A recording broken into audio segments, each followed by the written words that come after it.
Folks who are continuing to help on the front lines of that battle between Israel and Hamas. We bring in now Adi Vaxman. She is the founder of Operation Israel, joining us today from New Jersey to talk about the latest they are doing to help so many people and all of those soldiers on the front lines. Thanks so much for joining us, Adi. Thank you so much for having me on the show. Of course.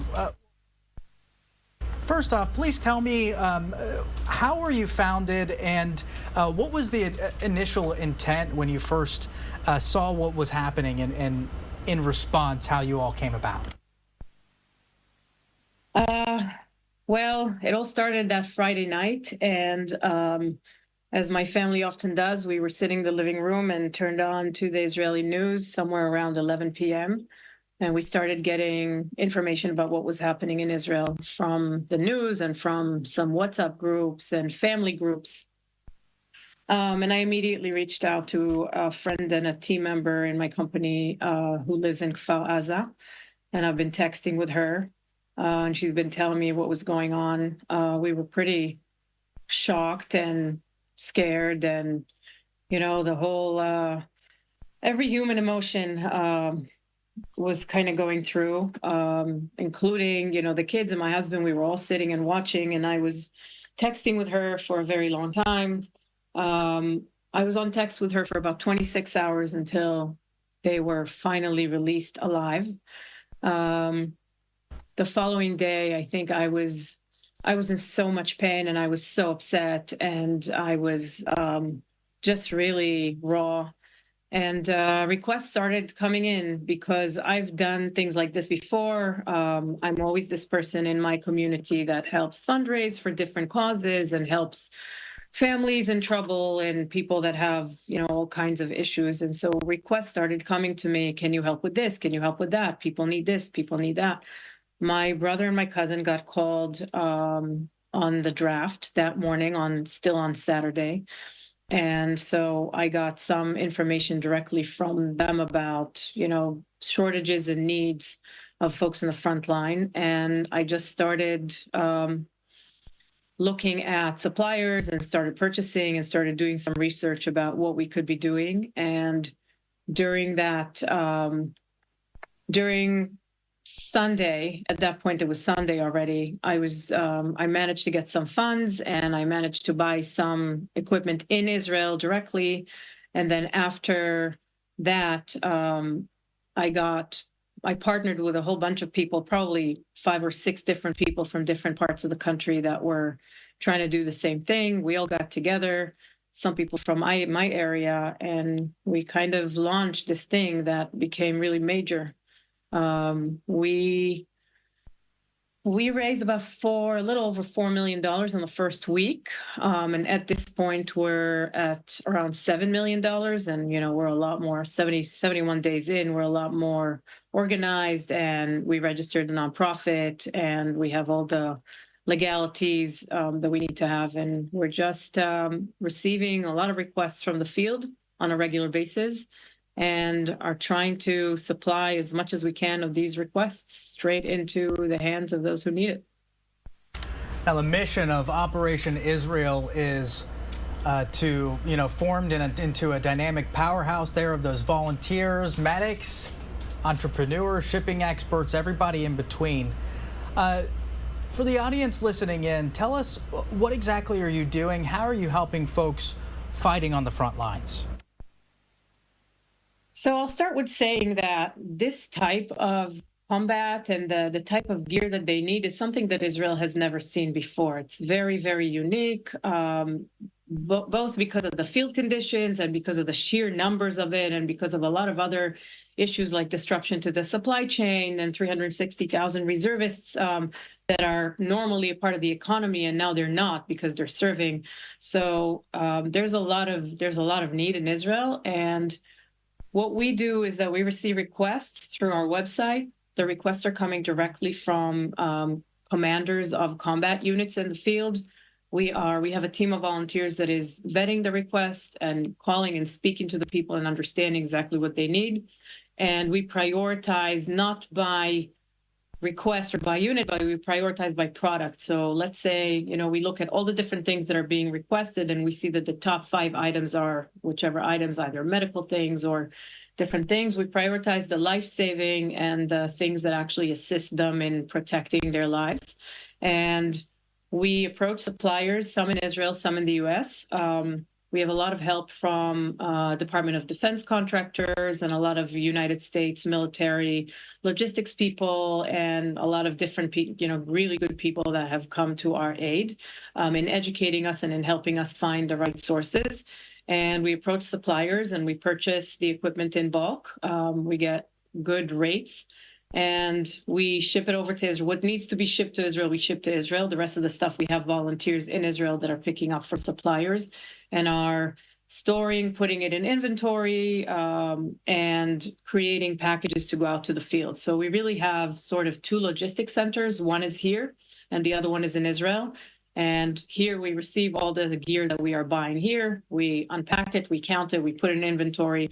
We either ship it cargo or we ship it via passenger suitcases with a partnership that we have with El Al. And it gets to Israel. We have our own people on the other side that are collecting it, that are, again, counting it again, making sure the inventory is correct. And during the time that the inventory is being shipped over there, we have another team that is still verifying requests, making sure that the units are still in need.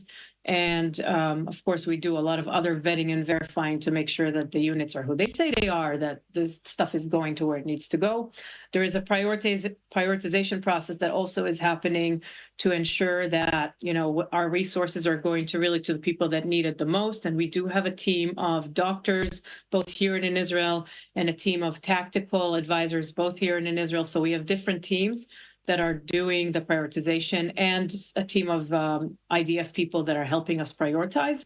And then the items get already, we get distribution orders sent out to the team in Israel, and the team in Israel is packing literally boxes, a box for unit this, another box for this unit. And we have another team of volunteers that is driving it over to the nearest area they can get to. And then one of the commanders or one of the officers is bringing it into the actual areas that they need it. So we mostly focus on medical devices and medical supplies, as well as other life-saving tactical gear, such as ballistic goggles that protect. We had a lot of issues of soldiers going blind, flashlights, because there's a lot of combat going on underground and in really dark areas, and protective gear. Yes, I've spoken with a number of folks who have explained just how serious some of those injuries are as soldiers return. We take this live look right now out in Hostages Square there in Tel Aviv. So many people calling on the Israeli government to help bring those hostages home. I wanted to get your reaction, though, in the wake of this recent incident where we learned that the IDF accidentally killed a number of Israeli hostages that were on the ground there. What is going through your mind? And also, I'm sure you're hearing stories from the battlefield. My understanding, it's incredibly complex and complicated with these urban areas of fighting. And then, of course, so many civilians as well on the ground. As soldiers work to bring the hostages home, still 129 in Hamas custody. What is your reaction to this incident, and what is your hope in the coming days as Israel continues their fight in Gaza? So first of all, I'm brokenhearted. Every day, twice a day, at 1 a.m. and at 1 p.m. here in New York time, the list of casualties gets posted, and I'm glued to the news, and I'm heartbroken because the thing that you have to understand that these soldiers on the front lines, some of them are younger than my children, right? They're 18, 19, 20-year-old kids that have been called to protect their country and are dealing with conditions that are absolutely horrifying and really difficult. Darkness and lots of booby-trapped everything and shrapnel flying everywhere and people coming at them. Most of them are hostile. So it's really it's such a tragedy, and it's a really difficult thing to deal with. And you're asking me about my thoughts. My thoughts are with the families, and my thoughts are with those soldiers that had to make this split-second decision and turned out that they made the wrong one, but could have, made the right one. And it's really, really difficult. It's such a difficult decision. It's such a tragedy. And as I think that we need to do as much as we can to bring the hostages back, but I also think that this is not just a conflict in Israel. And as an American, and as someone who's built her life here and my family's here, and I've been here for 25 years and I have no intention of being anywhere else, my fear is that if we don't help Israel stop this craziness, it'll come right here to our backyard, right here. We've seen it. I was here on 9/11. That happened already. So I know that we have a very short memory and a lot of our young generation doesn't know, doesn't remember, but I was here and I saw it and I felt it. And what happened in Israel could happen here just as much. And I think as a freedom-loving human people, we all need to be backing Israel up in this fight. And I think Israel is doing the best that it can. I think it's, the most ethical and obviously they told the truth about this, and it's a heartbreaking situation. It's a terrible, terrible, heartbreaking situation. But Hamas is performing war crimes. They're committing war crimes, and somehow the world is talking about what Israel is doing and not about all these war crimes. And I really feel that as an American, as just a human being, what happened on October 7th, what happened here on 9/11 are things that could happen again. And we need as the entire, Western world to come together and do whatever we can to make sure that, this risk is eliminated from the world.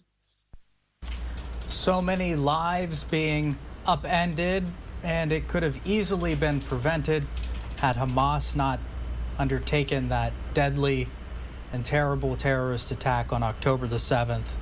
Adi Vaxman there, the founder of Operation Israel, joining us live today from Fair Lawn, New Jersey. Thanks so much for joining the show. Adi, anything we haven't asked you? Anything you'd like to add? First of all, thank you so much for having me and allowing me to share our story with the world. We could use all the support that we can get. My heart goes out to the families of the hostages and of the casualties, and we are sitting here heartbroken on a daily basis. We put our lives aside completely to come together and do this for Israel and for, the Western world, really. And I hope that we have more people joining us. We need help. Thank you so much for having me. Thank you so much for all that you are doing as well to help those folks continuing that fight in Gaza. We appreciate you for joining the show. Thank you very much.